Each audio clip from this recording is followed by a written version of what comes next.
Evening tea போடுற நேரத்துக்குள்ளார சட்டுன்னு 10 நிமிஷத்தில் ரொம்ப சுலபமாக சூப்பராக செய்யக்கூடிய ஒரு recipe. Hi friends, welcome to Chennai food. அந்த ரெசிபியை நான் எப்படி செய்கிறேன்னு நீங்களே பாருங்கள் வாங்க. ஒரு மிக்சிங் பவுல் எடுத்துக்கோங்க.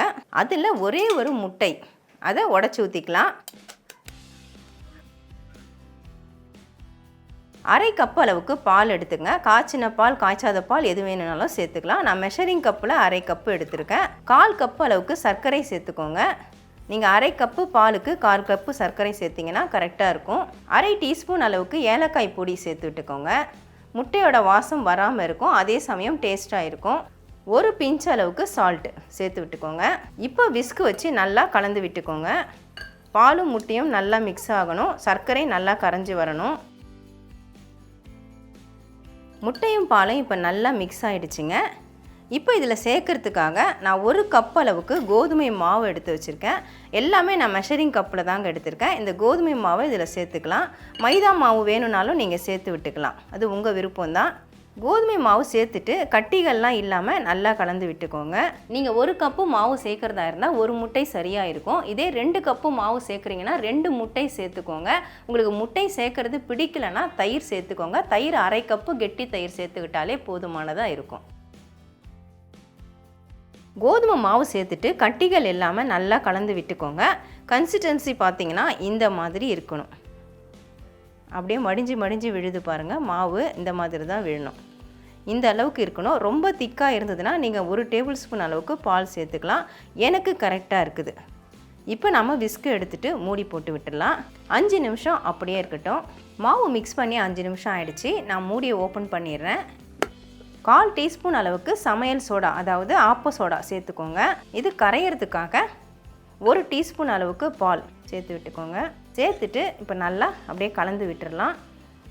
சமையல் சோடாவும் பாலும் சேர்த்துட்டு நல்லா கலந்து விட்டாச்சுங்க. இப்போ கொஞ்சமாக எலுமிச்சம்பழம் சாறு சேர்க்கணும். 1/4 எலுமிச்சம்பழம் நான் எடுத்துருக்கிறேன்.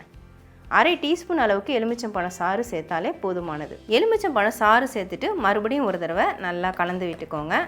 எலுமிச்சம்பழம் சாறு சேர்க்கறதுனால டேஸ்ட்டு சூப்பராக இருக்கும். அதுக்காக தான் ஃபைனலாக அதை நான் சேர்த்து விட்டேன். அதை சேர்க்காமலும் செய்யலாம். நம்ம கோதுமை மாவு சேர்த்ததுனால தான் ஒரு 5 நிமிஷம் ஊற விட்டோம். ஆனால் கோதுமை மாவு சேர்க்குறோங்கிறதுக்காக இல்லை, நீங்கள் மைதா மாவு சேர்த்தா கூட 5 நிமிஷம் ஊற விட்டுட்டு செஞ்சால் ரொம்ப சாஃப்டாக இருக்கும். இப்போ நமக்கு பேட்டர் தயாராகிடுச்சு. பொரிக்கிறதுக்காக நான் கடாய் வச்சு கடாயில் எண்ணெய் ஊற்றி வச்சுருக்கேங்க. எண்ணெய் சூடான உடனே லோ ஃப்ளேமில் வச்சுக்கோங்க. இந்த மாதிரி ஒரு குழி கரண்டியை எண்ணெயில் போட்டு வச்சுக்கோங்க. இந்த ரெசிபிக்கு நம்ம குழிக்கரண்டி பயன்படுத்தி தான் செய்ய போகிறோம். நாம் ரெடி பண்ண இந்த பேட்டர், அதை இந்த மாதிரி ஒரு சின்ன கப்புலையோ டம்ளர்லையோ உங்களுக்கு எதில் வசதியோ அதில் நீங்கள் ரெடி பண்ணி எடுத்து வச்சுக்கோங்க. இப்போ இந்த கரண்டியில் நம்ம அரை கரண்டி தான் எண்ணெய் எடுத்துக்கணும். எடுத்துகிட்டு இதிலேருந்து கொஞ்சமாக மாவு விடணும், அதிகமாக விடக்கூடாது. இந்த அளவுக்கு விட்டால் போகிறோம். இதை நீங்கள் அப்படியே எண்ணெயில் அள்ளி போட்டு கூட நீங்கள் செய்யலாம். ஆனால் பால் மாதிரி திரண்டு வராது. அதுக்காக தான் நம்ம இந்த மாதிரி செய்கிறோம். இந்த மாதிரி விட்டதுக்கு அப்புறமா அப்படியே கரண்டி எப்படி லைட்டாக சுழட்டி விட்டிங்கன்னா அதிலேருந்து கிழண்டு வர ஆரம்பிக்கும். பாருங்கள், அதுலேருந்து கிழண்டு வந்துருச்சு. மறுபடியும் நம்ம இதே மாதிரி அரை கரண்டி எண்ணெயை மொண்டுக்கிட்டு மறுபடியும் இந்த பேட்டரை எண்ணெயில் விடணும். மறுபடியும் இதை அப்படியே சுழட்டி விடுங்க.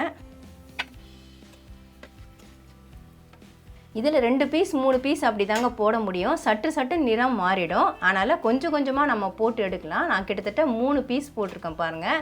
ரொம்ப கலர் சேஞ்ச் ஆக வேண்டாம். இந்த மாதிரி நிறம் மாறி வரும்பொழுது நம்ம சட்டுன்னு எடுத்துடணும்.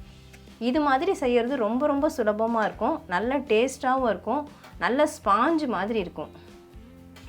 பாருங்கள் எவ்வளோ குயிக்காக நிறம் மாறுது. நான் லோ ஃப்ளேமில் தான் வச்சுருக்கேன். நல்லா எண்ணெய் வடிய விட்டுட்டு எடுத்துக்கோங்க. இதே மாதிரி மீதம் இருக்கிற மாவு எல்லாத்தையும் நான் பொரித்து எடுக்க போகிறேன். அவ்வளவுதான் ஃப்ரெண்ட்ஸ், 1 கப்பு மாவு, 1 முட்டை, பாலை வச்சு ரொம்ப சுலபமாக இந்த ஸ்நாக்ஸை செஞ்சிட்டோம். நல்ல ஸ்பாஞ்சு மாதிரி இருக்குங்க. ரொம்ப டேஸ்டியாக இருக்குது. நான் உங்களுக்கு பிச்சே காட்டுறேன். பாருங்கள் அப்படியே ஃப்ளஃபியாக இருக்குது. அப்படியே அமுக்குனா அமுங்குது பாருங்கள். ரொம்ப குயிக்காகவும் ரெடி ஆகிடுது. இப்போ நான் பிச்சு காட்டுறேன். பாருங்கள் எவ்வளவு சாஃப்டாக இருக்குதுன்னு. டேஸ்ட் எப்படி இருக்குன்னு பார்த்துடலாமா?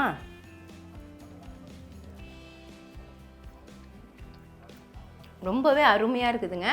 ரொம்ப குயிக்காக நம்ம செஞ்சிட்டோம். அதான் டீ போடுற நேரத்துக்குள்ளேயே செய்யலாம் அப்படின்னு நான் சொல்லியிருந்தேன். ஸ்கூல் விட்டு வர பிள்ளைங்களுக்கு இந்த மாதிரி ஈவினிங் டைமில் நம்ம செஞ்சு கொடுத்தோம்னா விரும்பி சாப்பிடுவாங்க.